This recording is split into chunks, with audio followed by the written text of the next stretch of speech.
ಇಂದಿನ ಸ್ವಚ್ಛತಾ ಅಭಿಯಾನ ಕಾರ್ಯಕ್ರಮದಲ್ಲಿ ಪಾಲ್ಗೊಂಡಿರುವಂಥ ಪಟ್ಟಣ ಪಂಚಾಯಿತಿಯ ಅಧಿಕಾರಿಗಳೇ, ಸಿಬ್ಬಂದಿ ವರ್ಗವೇ ಹಾಗೂ ಒಂದು ಆರಕ್ಷಕ ಠಾಣೆಯ ಅಧಿಕಾರಿಯವರೇ, ಸಿಬ್ಬಂದಿಯವರೇ, ಊರಿನ ಹಿರಿಯರಾದ ಚಂದ್ರಶೇಖರ್ ಪುರಾಣಿಕ್ ಅವರೇ, ಆತ್ಮೀಯರಾದ ಕಯ್ಯಾಳಪ್ಪ ಅವರೇ, ಈರಣ್ಣ ಸುಂಕಾದವರೇ, ಮದ್ದು ಹೂಗಾರ್ ಅವರೇ, ಅವರಿವರೆನ್ನದೇ ಶಫಿ ಅವರೇ, ಅದೇ ರೀತಿ ಮಣಿಯಾರ್ ಅವರೇ, ಅವರಿವರೆನ್ನದೇ ಒಂದು ನಮ್ಮ ಅಫ್ರೋಜ್ ಅವರೇ, ಅವರಿವರೆನ್ನದೇ ಎಲ್ಲರೂ ಈ ಒಂದು ಕಾರ್ಯಕ್ರಮದಲ್ಲಿ ಪಾಲ್ಗೊಂಡಿರುವುದಕ್ಕೆ ಎಲ್ಲರಿಗೂ ಈ ಒಂದು ಅಭಿನಂದನೆಗಳು ಹಾಗೂ ವಿಜಯದಶಮಿಯ ಶುಭಾಶಯಗಳು, ಮಹಾತ್ಮ ಗಾಂಧೀಜಿಯವರ ಜಯಂತಿಯ ಶುಭಾಶಯಗಳು. ಯಾಕೆಂದ್ರೆ ಗಾಂಧೀಜಿಯವರ ಕನಸೇ ಸ್ವಚ್ಛ ಭಾರತ ಹಾಗೂ ಹಿಂಸೆಯನ್ನು ಮಾಡಬಾರ್ದು ಅನ್ನೋದೇ ಒಂದು ಅವರ ಧ್ಯೇಯವಾಗಿತ್ತು. ಅಂತ ಮಹಾತ್ಮ ಗಾಂಧೀಜಿಯವರ ಜಯಂತಿ ಕೂಡ ಇಂದು ಆಚರಣೆ ಮಾಡ್ತಾ ಇದ್ದೇವೆ.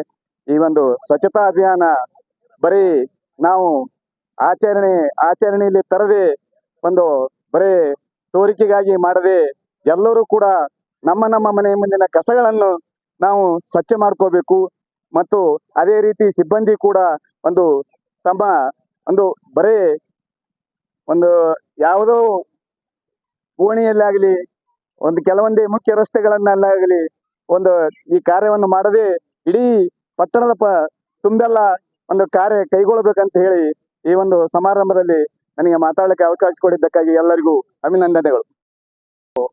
ಸ್ವಚ್ಛತಾ ಅಭಿಯಾನ ಕಾರ್ಯಕ್ರಮಕ್ಕೆ ಆಗಮಿಸಿರುವಂತಹ ಎಲ್ಲ ಸರ್ಕಾರಿ ಅಧಿಕಾರಿಗಳೇ ಮತ್ತು ಪೊಲೀಸ್ ಇಲಾಖೆಯವರೇ ಮತ್ತು ಪತ್ರಿಕಾ ಮಾಧ್ಯಮದವರೇ ಮತ್ತು ಈ ಊರಿನ ಎಲ್ಲ ರಾಜಕೀಯ ಮುಖಂಡರುಗಳೇ, ಈ ಒಂದು ಸ್ವಚ್ಛತಾ ಅಭಿಯಾನವನ್ನು ಜಾಗೃತಿ ಮೂಡಿಸುವುದಕ್ಕಾಗಿ ಇವತ್ತು ಮಹಾತ್ಮ ಗಾಂಧೀಜಿಯವರ ಜಯಂತಿ ಮತ್ತು ಲಾಲ್ ಬಹದ್ದೂರ್ ಶಾಸ್ತ್ರಿ ಅವರ ಜಯಂತಿ ಅಂಗವಾಗಿ ಹಮ್ಮಿಕೊಂಡಿದ್ದಾರೆ.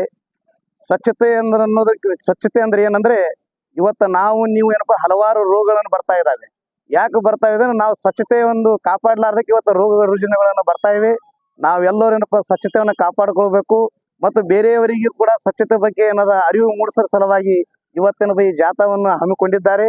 ಈ ಜಾಥಾವನ್ನು ಯಶಸ್ವಿಯಾಗಿ ಮತ್ತು ಬರ್ತಕ್ಕಂಥ ಮುಂದಿನ ದಿನಗಳಲ್ಲಿ ಕೂಡ ಎಲ್ಲರಿಗೂ ಜಾಗೃತಿ ಮೂಡಿಸಿ ಮತ್ತು ಇನ್ನೊಂದು ವಿಶೇಷವಾಗಿ ಏನಪ್ಪಾ ಅಂತಂದ್ರೆ, ನಾವೇನು ಭಾಗವಹಿಸಿದೀವಿ, ನೀವೆಲ್ಲರೂ ಮೊದಲಿಗೆ ನಾವು ಸ್ವಚ್ಛತೆ ಕಾಪಾಡಿ ಇನ್ನೊಬ್ಬರಿಗೂ ಕೂಡ ನಾವು ತಿಳಿಸಿ ಹೇಳಿ ಈ ನಮ್ಮ ಭಾರತ ದೇಶವನ್ನು ಸ್ವಚ್ಛತೆಯನ್ನು ಭಾರತವನ್ನಾಗಿ ಮಾಡಬೇಕೆಂದು ಎಲ್ಲ ಸರ್ಕಾರದ ಅಧಿನಿಯಮ ಕೂಡ ಇದೆ.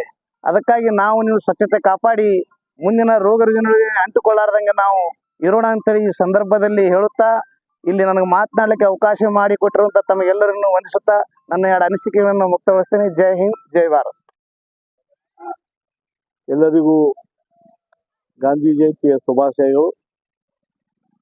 ರಾಷ್ಟ್ರಪಿತ ಮಹಾತ್ಮ ಗಾಂಧಿ ಜಯಂತಿಯ ಅಂಗವಾಗಿ ಇವತ್ತಿನ ದಿನ ಯಡ್ರಾಮಿ ಪಟ್ಟಣ ಪಂಚಾಯಿತಿಯ ಮುಖ್ಯಾಧಿಕಾರಿಗಳು ಮತ್ತು ಅವರ ಸಿಬ್ಬಂದಿ ವರ್ಗ ಸ್ವಚ್ಛತಾ ಅಭಿಯಾನವನ್ನ ಪ್ರಾರಂಭ ಮಾಡಿದ್ದಾರೆ. ಆ ಸ್ವಚ್ಛತಾ ಅಭಿಯಾನದ ಇವತ್ತಿನ ಈ ಕಾರ್ಯಕ್ರಮದಲ್ಲಿ ಪಾಲ್ಗೊಂಡಿರುವಂತ ಮುಖ್ಯಾಧಿಕಾರಿಗಳಾದಂಥ ಶ್ಯಾಮ್ ಭಜಂತ್ರಿ ಅವರೇ ಮತ್ತು ಯಡ್ರಾಮಿ ಪೊಲೀಸ್ ಠಾಣೆಯ ಆರಕ್ಷಕ ಠಾಣೆಯ ಉಪರ ಸಂರಕ್ಷಣಾಧಿಕಾರಿಗಳಾದಂಥ ಮುದ್ರೆಡ್ಡಿ ಸರ್ ಅವರೇ ಮತ್ತು ಎಲ್ಲ ಯಡ್ರಾಮಿ ಪಟ್ಟಣದ ನಮ್ಮ ಹಯ್ಯಾಳಪ್ಪ ಅವರಾಗಿರ್ಬೋದು, ಬಸವರಾಜ್ ಹುಗಾರ್ ಪಟೇಲ್ ಅವರಾಗಿರ್ಬೋದು ಮತ್ತು ಎಲ್ಲ ಮಾಧ್ಯಮ ಮಿತ್ರರು ಮತ್ತು ಪಂಚಾಯಿತಿಯ ಸಿಬ್ಬಂದಿ ವರ್ಗವೇ, ಇವತ್ತೇನು ಯಡ್ರಾಮಿ ಪಟ್ಟಣ ಪಂಚಾಯಿತಿಯವರು ಹಮ್ಮಿಕೊಂಡಿರುವಂತಹ ಸ್ವಚ್ಛತಾ ಅಭಿಯಾನ ಈ ಬಹಳ ದಿನದ ಹಿಂದೆ ಇದು ಮಹಾತ್ಮ ಗಾಂಧೀಜಿಯವರ ಜಯಂತಿಯಂದು ಈ ದೇಶದ ಪ್ರಧಾನಮಂತ್ರಿಗಳಂತ ನರೇಂದ್ರ ಮೋದಿ ಅವರು ಸ್ಥಾಪಿಸಿದ ಕನಸಿದು ಸ್ವಚ್ಛತಾ ಭಾರತ ಕನಸು. ಆ ಸ್ವಚ್ಛತಾ ಭಾರತ ಮಾಡುವಂತ ಇವತ್ತು ಅಭಿಯಾನವನ್ನ ಸೆಪ್ಟೆಂಬರ್ 17ರಿಂದ ಪ್ರಾರಂಭವಾಗಿ ಇವತ್ತು 2ನೇ ತಾರೀಕು ಗಾಂಧಿ ಜಯಂತಿಯನ್ನು ಮುಕ್ತಾಯ ಮಾಡ್ತಾ ಇದ್ದಾರೆ. ಎಲ್ಲರಲ್ಲಿ ಅರಿವು ಮೂಡಿಸುವುದು ಏನಪ್ಪಾ ಅಂತಂದ್ರೆ, ನಮ್ಮ ಮನೆಯ ಕಸವನ್ನ ಹಸಿ ಕಸ ಕಲೆಕ್ಟ್ ಮಾಡಿ ಮತ್ತು ಒಣ ಕಸ ಕಲೆಕ್ಟ್ ಮಾಡಿ ಅವ್ರು ಪಟ್ಟಣ ಪಂಚಾಯಿತಿ ವಾಹನ ಬರ್ತಾ ಇದೆ, ಆ ವಾಹನದಲ್ಲಿ ಹಾಕಿ ಸ್ವಚ್ಛತೆ ಕಾಪಾಡಿಕೊಳ್ಳಬೇಕು. ಎಲ್ಲನೂ ಬಂದು ಅಧಿಕಾರಿಗಳೇ ಮಾಡಬೇಕು, ಸಿಬ್ಬಂದಿಯೇ ಮಾಡಬೇಕು, ಶಾಸಕರೇ ಮಾಡಬೇಕು, ಜನಪ್ರತಿನಿಧಿಗಳೇ ಮಾಡಬೇಕು ಅನ್ನುವಂತ ಕೆಲಸ ಅಲ್ಲ. ನಮ್ಮ ಮನೆಯ ನಮ್ಮ ಆವರಣವನ್ನ ಸ್ವಚ್ಛ ಇಟ್ಟುಕೊಂಡ್ರೆ ಇಡೀ ಗ್ರಾಮವೇ ಸ್ವಚ್ಛ ಆಗಿರ್ತದೆ. ಆ ಕೆಲಸವನ್ನ ನೀವೆಲ್ಲರೂ ಸೇರಿ ಮಾಡೋಣ ಅಂತ ಕೂಡ ಹಾರೈಸಿ ತಮ್ಮೆಲ್ಲರಿಗೂ ವಂದಿಸಿ ನಾನು ಒಂದೆರಡು ಮಾತುಗಳು ಮುಗಿಸ್ತೇನೆ.